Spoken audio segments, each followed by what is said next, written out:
أعوذ بالله من الشيطان الرجيم.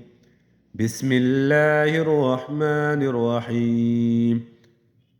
قالت يا أيها الملأ أفتوني في أمري ما كنت قاطعة أمرا حتى تشهدون.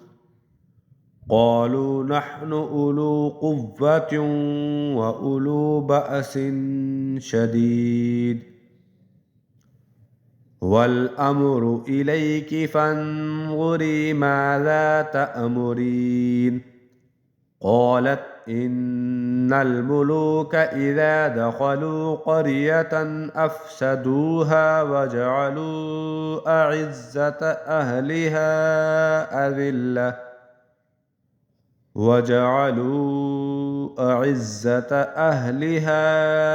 أذلة وكذلك يفعلون.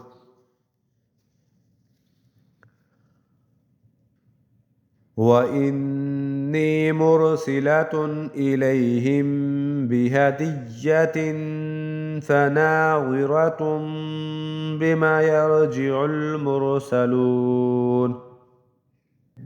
فلما جاء سليمان قال أتمدونني بمال فما آتاني الله خير مما آتاكم بل أنتم بهديتكم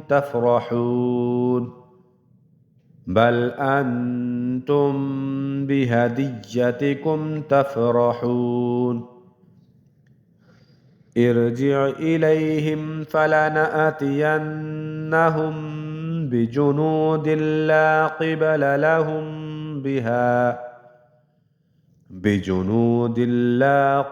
لهم بها ولنخرجنهم منها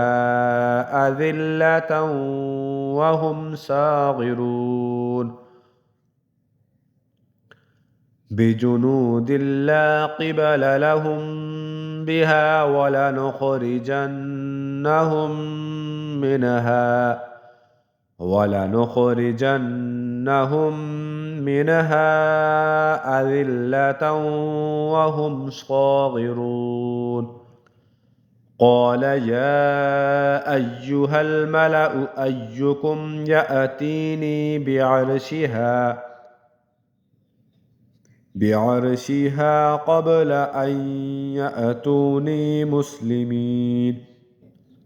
قال عفريت من الجن أنا آتيك به قبل أن تقوم من مقامك وإني عليه لقوي أمين.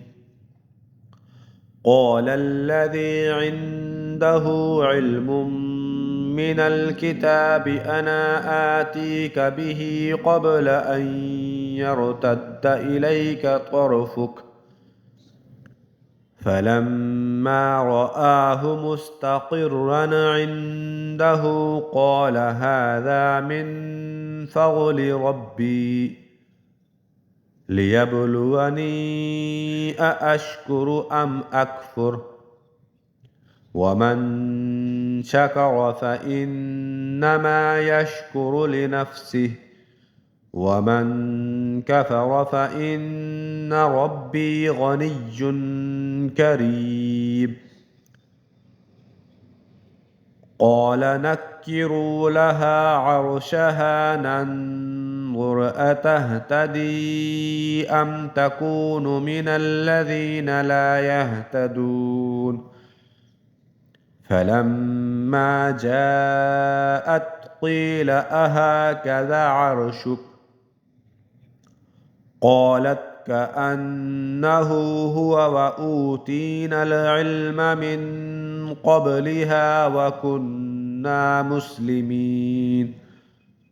وصدها ما كانت تعبد من دون الله